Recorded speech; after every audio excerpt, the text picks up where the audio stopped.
नमस्कार दोस्तों, यकीन नहीं आप ये अगर ये छोटा सा काम कर लेते हैं तो आपकी कुल देवी, या आपको पता हो या ना हो कुल देवी का नाम, हाँ आपकी देवी कौन, कुल देवी कौन है, हाँ ये टोटका ये काम कर लेने के बाद आपकी कुल देवी दौड़ी चले आएंगे। आपके घर से दरिद्रता हमेशा के लिए दूर हो जाएंगी दोस्तों। हाँ, आप ऐसी वीडियो और भी देखने के लिए मेरे चैनल को लाइक शेयर सब्सक्राइब कीजिए। एवं आपका प्यारा परिवार स्वस्थ, सुरक्षित, सुखी एवं समृद्ध रहें, यही प्रार्थना। घर में बहुत सारी परेशानियां हैं, व्यापार नहीं हो रहा है, घर में कामकाज नहीं हो रहे हैं, बच्चों की कोई तकलीफ है, दरिद्रता घर में पिंड नहीं छोड़ रही है, विभिन्न प्रकार की बीमारियों की परेशानी है, तो 1 करोड़ अलग अलग प्रकार के टोटके करने से अच्छा है अपने कुल देवता की कृपा पालो। जब कुल देवता कृपा कर देंगे, जब सूर्य का उदय होने के बाद अंधकार नहीं रह सकता, कुल देवताओं की कृपा होने के बाद घर में दरिद्रता, पीड़ा, संकट, उदारी, नुकसान, रोग, संकट कुछ भी नहीं हो सकता। अगर आपके घर में कोई प्रकार का संकट है, कोई परेशानी है, रोग है, तकलीफ है, बीमारी है, पैसों का तंगाई है, तो समझना कि कुल देवी की कृपा की कमी है। आज मैं एक ऐसी अचूक विधि बताने जा रहा हूं जिस छोटी सी विधि को करने के बाद 7 दिन के अंदर कुल देवता घर में दौड़ी दौड़ी आती है और आशीर्वाद शाश्वत रूप से देने के लिए वहीं ठहर जाती है। परंपरा से बताई गई सिद्ध विधि को विधिवत अचूक करोगे तो साधकों के मुख से सुनी हुई ये विधि आपके घर को कुलदेवी की कृपा से भर देगी। और ये विधि परंपरा से रहस्यमयी बताई गई दिव्य विधि को करने के बाद कुल देवता घर में निरंतर निवास करेंगे। तो इस विधि को करने के लिए आपको क्या करना है ये जान लें। बहुत छोटी सी विधि है। कई लोग जिंदगी भर कुल देवता की आराधना करते, पूजा करते, साधना करते, लेकिन मन में डाउट रहता है कि हमारे घर में कुलदेवी की कृपा है या नहीं। कई लोगों को ऐसे पता ही नहीं रहता कि हमारी कुलदेवी है कौन। कितने ही लोगों को कुलदेवता का पता तक नहीं है ना, कितने ही लोगों को मन में डाउट है कि हमने इतना किया, कुलदेवता का आशीर्वाद मिल रहा है कि नहीं। ये विधि करने के बाद जिनको डाउट है उनको भी 7 दिन के अंदर या तो सपने में कुलदेवी दर्शन देगी, या कोई शुभ काम होगा, या कोई ऐसा संकेत मिलेगा निश्चित कि हमारी इस विधि से कुलदेवी की कृपा हुई है। यह निश्चित रूप से 7 दिन के अंदर मालूम पड़ जाएगा। और जिनको कुलदेवता का पता तक नहीं है उनको भी उनकी कुलदेवता आशीर्वाद देके घर में कल्याण कर देंगे। ये विधि इतनी छोटी है लेकिन अचूक है। कहते हैं कि भाई छोटी अगर मूर्ति हो तो कीर्ति बड़ी हो, ऐसे ये छोटी सी क्रिया बड़ी कीर्ति देने वाली है। इस क्रिया को करने के पहले, इस क्रिया को हम करने के लिए छोटी छोटी चीज़ें इकट्ठी करनी है। मैं आपको ये प्रैक्टिकली यहाँ बता रहा हूँ। आप संकेश भाई थोड़ा इधर आए और आकर के इसको थोड़ा पकड़िएगा। और ये देखिए, ये छोटा सा लाल कपड़ा है, इतना सा कपड़ा लेना है और कुछ नहीं। ये छोटे से कपड़े और थोड़ा चंदन का पाउडर है। चंदन का पाउडर दुकानों में मिलता है। ये भस्म है, भस्म। ये कुमकुम है, ये लाल डोरा है, ये हल्दी है, ये कोयला है, ये कोयला है, और ये एक लोबान के धूप की, लोबान का धूप है। इतना बड़ा भी नहीं, छोटा सा टुकड़ा हो तो भी चले, मेरे पास पड़ा था मैंने ले लिया है। एक इतना सा ये लाल कपड़े को लिया, एक कोयले के टुकड़े को अंदर रखा। ये लोबान का धूप का ये भट्टी है।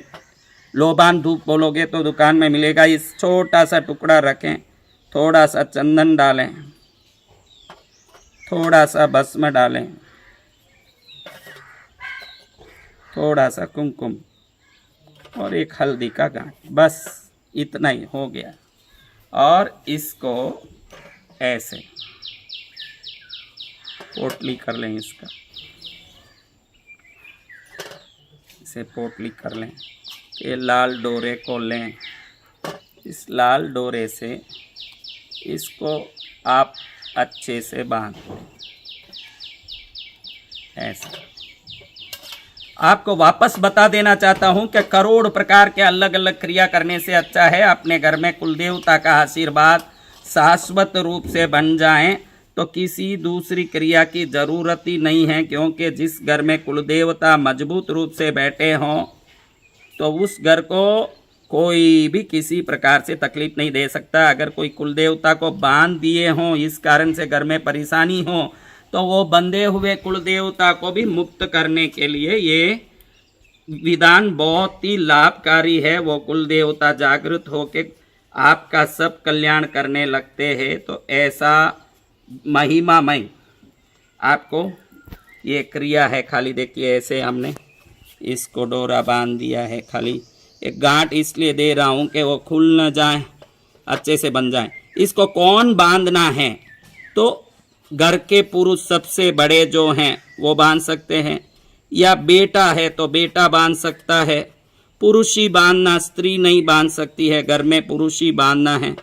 कोई बड़ा आदमी है घर का सबसे बड़ा, वो बांध सकता है, या बेटा बांध सकता है। कब बांधना तो शुक्ल पक्ष की अष्टमी सर्वोत्तम है, पूर्णिमा, या शुक्ल पक्ष का आपके कुल देवता की तिथि कौन सी है उस तिथि में बांधे। तो हर एक कुल देवताओं के अलग अलग तिथि होती है, किसी की एक कम पहला दिन शुक्ल पक्ष का, किसी का पंचमी, किसी का अष्टमी, किसी का नवमी। तो आपके कुल देवता का जो दिन है उस दिन में इसको बांध लें, बना लें। उसी दिन में इसको अपने घर के मुख्य दरवाजे के पीछे अंदर बांधना है। आपको एक रहस्य बताऊं कि पूरे घर में एक घर बनाते हो आप, तो उस घर में अलग अलग जगह पर अलग अलग देवों का स्थान होता है। जैसे नैऋत्य कोण है तो कुबेर देव का वो स्थान है, वायु कोण है तो उसमें अश्विनी कुमारों का स्थान है, वायु कुमार का स्थान है। पश्चिम का दिशा है तो जल का स्थान है, वो वरुण कुमार का स्थान है। ऐसे विभिन्न स्थानों में घर के दरवाजे के मुख्य दरवाजे के अंदर ऊपर जो अपने घर के दरवाजे के बारोद के ऊपर का जगह है, ये घर की कुलदेवी का जगह है और अष्टलक्ष्मियों का जगह है। उस जगह इसको बांधते ही कुलदेवी जान लेती है कि मुझे घर वाले बुला रहे हैं, तो तुरंत वो आके आशीर्वाद देके वहां निवास करने लगती है। इस गांठ का ये सबसे बड़ा रहस्यमय विधि है। इसको शुक्ल पक्ष के आपके कुलदेवता के तिथि में बांधे। 7 दिन के अंदर दरिद्रता भागेगी, दुख भागेगी, संकट भागेगा। देखो साधक कुछ भी बोलते हैं तो मात्र जन कल्याण और लोक कल्याण के लिए बोलते हैं। ना मैं 20 साल में कभी किसी से मोबाइल में बात किया हूं, ना कभी किसी से साबुन, कपड़ा या कोई वस्तु मंगाया हूं 20 साल में। त्यागी पुरुष जो भी बोलते हैं मात्र लोक कल्याण के लिए बोलते हैं, और लोक कल्याण के लिए वो कुछ भी समझाते हैं। तो इस विधि को संत साधकों के मुख से समझ के करोगे जरूर इसका लाभ होगा। इस विधि को करने के बाद जिसको लगे कि हमारी कुलदेवी कौन है पता नहीं है, उनको कुलदेवी आके आशीर्वाद देके उस घर में निवास करेगी। और जिन लोगों को अपनी कुलदेवी कृपा कर रही है या नहीं ऐसे संशय हो, उनका भी कल्याण होगा। लेकिन ध्यान रखिएगा, मैं कई घरों में जाता हूँ और देखता हूँ कि लोग कुलदेवी को, देवी देवताओं को बैठा तो देते हैं, खुद बाटी, दाल, चूरमा, माल ठोकते रहते हैं। वो देवता को एक इतना सा दीपक करके फिर उनसे करोड़ों अरबों मांगते हैं।